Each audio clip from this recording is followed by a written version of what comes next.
Thank you so much. I might not be able to make lots of fun because I only knew my own mother tongue. That's an unfortunate. Um, First of all, thank you so much for having me here as one of the speakers. Not necessarily to represent Sri Lanka, but to share some of my perspective also. For most of us, including the panelists, including myself, including all of you, attending these kinds of seminars, conferences is not a new thing. We have been attending, for the last years and years, maybe, decades and decades. And most of the problems that we discussed here are not so new to most of us. We know, these are the problems. And then we have also been talking about this problem for years and years and decades. And if I am to copy Baslubai, from my previous meeting with him, this is part of advocacy. This is consistency. And this is part of advocacy, and this is not something waste. From my presentation, I think I would like to make two very specific observations. And I don't have anything rich to share from Sri Lankan perspective. Maybe I wouldn't mind quoting a Sri Lankan poet called Professor Noman, saying, my grandfather's grandfather had a big elephant. It means, so we make lots of pride. Yeah, I don't have anything, but my grandfather's grandfather had lots of, elephant. So we had a community radio. So now there is no more community radio. So I think it's wise for me to not to talk too much about Sri Lanka. Just to begin, I would also want to kind of, all of us to think, there are very dominant schools, whether it could be mainstream media, it could be community media, alternative, post-community media, where we are now.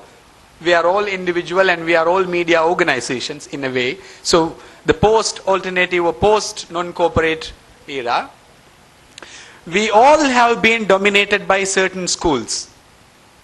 And the way that we looked at our society and our community media and the way our corporate and mainstream media respond to civil society needs is also shaped by certain schools. I really enjoyed Professor Rasool's speech, how conceptually he summarized. I would also want to do something similar. If we look at overall media analysis paradigm in the world, it could be mainstream media. So UNESCO has developed something called MDI, just to look at how mainstream media respond. MDI is Media Development Indicator. There is another US-based organization called IRAX. They have developed something called MSI. That's Media Sustainability Index, to see how mainstream media is responding to overall need of democratization. They have added one additional indicator, how mainstream media, to what extent mainstream media is responsive to cater inclusion of voice. Okay, so that's a different case. When it comes to community media, for my little knowledge, I think there are three major set of indicators developed across the world. 2 in Asia, 1 in Africa. Of course, I think SEMCA supported one set of indicator, that's CRCIT. And then we have something in Nepal that was partly developed by Raghu Mainaliji. And there is something in South Africa that's a sort of a combination of these two. That's CR Health Check. And then from my respected colleague from Nepal, what I learned from him is like internationally to protect mainstream media, to lobby of independent media, to advocate media independence, to protect journalists and ensure safety, and to lobby on censorship issues, policy issues. If we look at, there is a common feature. There is a common error. What is that?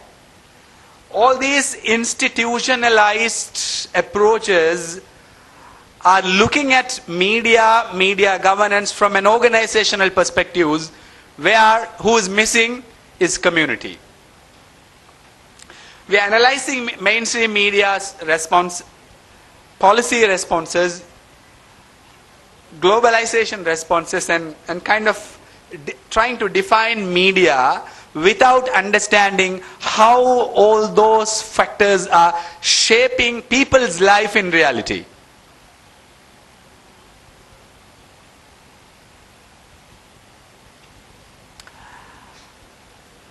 In my understanding, why common masses, it could be individual, it could be anybody, it could be an organization, it could be an individual. I don't want to go into classifications. Let's say common masses. We can define later. Why needed a media? Actually, we have some core problem which we know and which we have been talking. Looking at all these international researchers, I think I can conclude 5 major issues.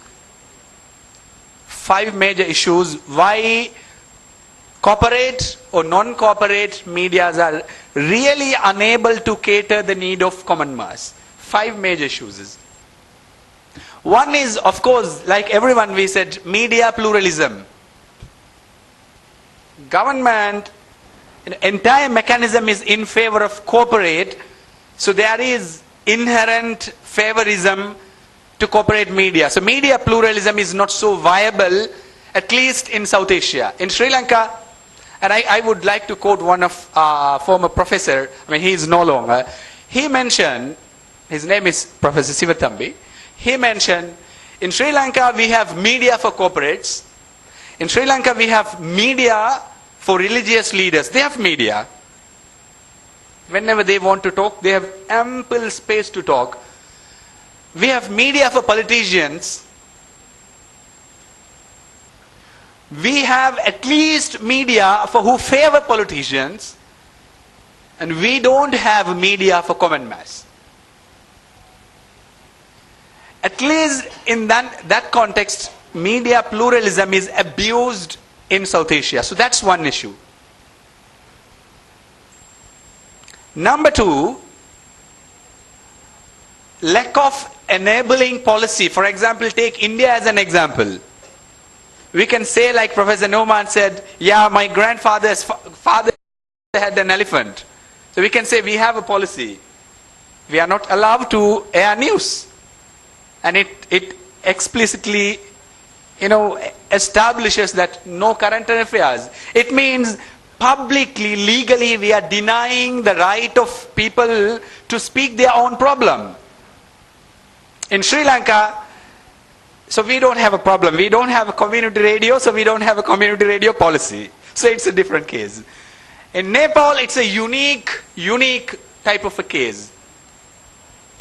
They have some form of radio, which is not corporate, of course, which is not mainstream, of course, but there is also a problem in defining them as community radio, but ideally we all agree that's some form of community-driven radio.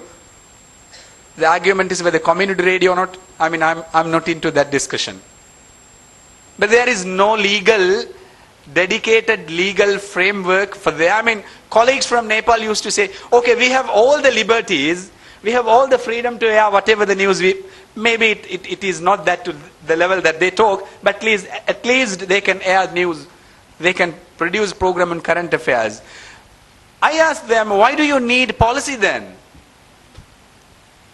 Look at Indian experience. Immediately they will come and say, no news, no current affairs. They said, we need different identity. We need to ensure sustainability. We need to have a three-tier unique sphere for this. This is in a way a little bit confusing. What happens is overall discussion on common mass in the context of community radio is sometimes emotionally driven. Sometimes emotionally driven. Why emotionally driven? There are lots of international agendas to hit on the community media agenda. For example, right to information, access to information, gender equality, poverty alleviation, development communications. So lots of confusions. Lots of confusions. Third issue is editorial independence. Earlier two issues, media pluralism and policy, beyond, not beyond our control. Certainly government might have more control. Let me be very fast of what I really want to say. The third issue is lack of editorial independence. Fourth, supporting institution for community media, not necessarily community media, generally we take for media literacy.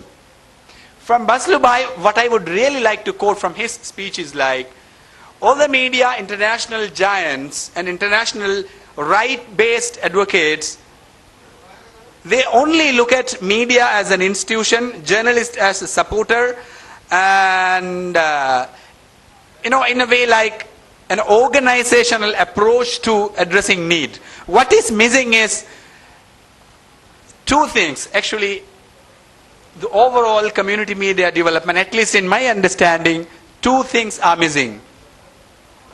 One is building community resilience. Allowing people to talk. By default, we believe community media is medium for voiceless. I totally don't agree. Who said people are voiceless?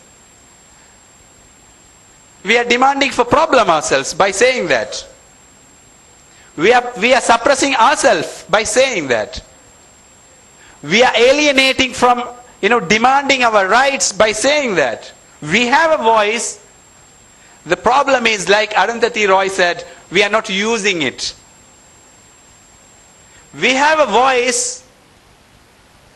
We are very safely using it. We have a voice, but we don't demand it.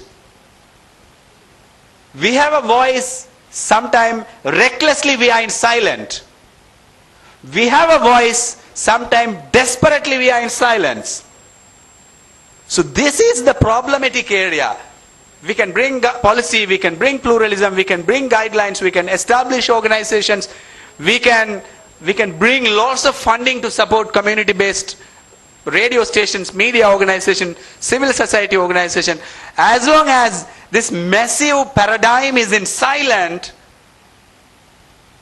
I don't think we can do fair justice to all our investment. This is number one.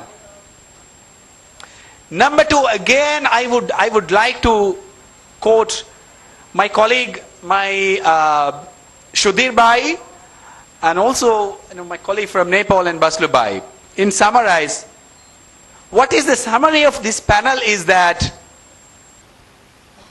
community media or some form of literacy, it's too early for me to say what sort of literacy it is. Why we need this literacy? We have universities teaching media, MIT, UNESCO is promoting media and information literacy. I wouldn't say no use, but somewhat useful. But what is really needed is bringing this intervention into community. Allow people to look at their world critically. Allow people to look at mainstream media's respond critically. Allow common masses to have their own framework to logically and critically look into mainstream media without blindly accepting all what they say.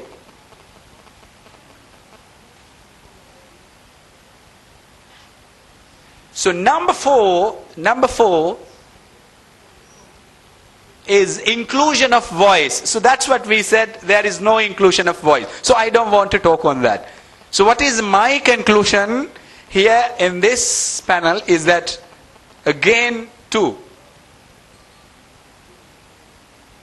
I think our moderator, so I prefer personally something action oriented. This is not at another sammelan. This is not another a conference. Maybe I see two opportunities for some action oriented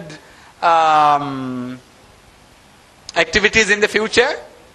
So from our moderator, it is a fact in South Asia, huge amount of state money is being again given to corporate. Maybe it is impossible for us to say government not to do that. It will not happen. So we don't need to go into some unrealistic demand. So it will not happen. Maybe we critically define what is our portion here. What is our portion? At least to say, okay, some movement out of this conference to say, okay, 20% of state funding for advertisement in one way should go to community medias to ensure people have their voice. Number two is, I mean, there is no mono way of responding to this issue what we are talking. There is combined and holistic way. In one way, like we look at the problem, the other way we move with strategies. What is the problem? We know what is the problem. The partial strategy could be, we have 14 radio stations in Odisha. What I gathered was like they are a civil society organization. Maybe my colleague might not agree. Anyway, so it's a different discussion. Some like-minded groups. In South Asia, what is really, not so clear is to what extent we allow people to participate, to what extent community media is led by people, to what extent the program produced are really, reflecting the need of community. So a collective reflection, ongoing reflection exercise. Let me repeat once again. A collective reflection exercise just to see we are strengthened enough to face this massive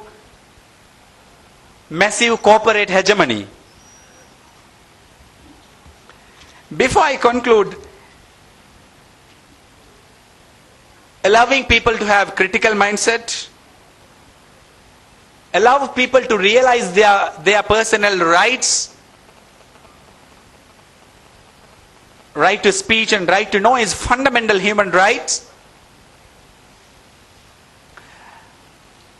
Redefine the conventional representation model. 5 people coming to studio and producing a program, or studio going to village, meeting 10 people. We are moving slowly with technology. We are moving slowly with people who presume to be media organizations. So we need different way of reconstructing participation into community media. Not 10 people, sitting around, singing song. Of course, which is very which is needed, I think, is not sufficient to see the speed of, the technological world. So this is what I really would want to contribute through my presentation. Just to be mindful of time fact, I will have the last speaker. I know then he will be exhausted by now. Whether you will all be listening to him or not. So just to be fair with him, maybe I didn't conclude, but still I do want to do fair for him.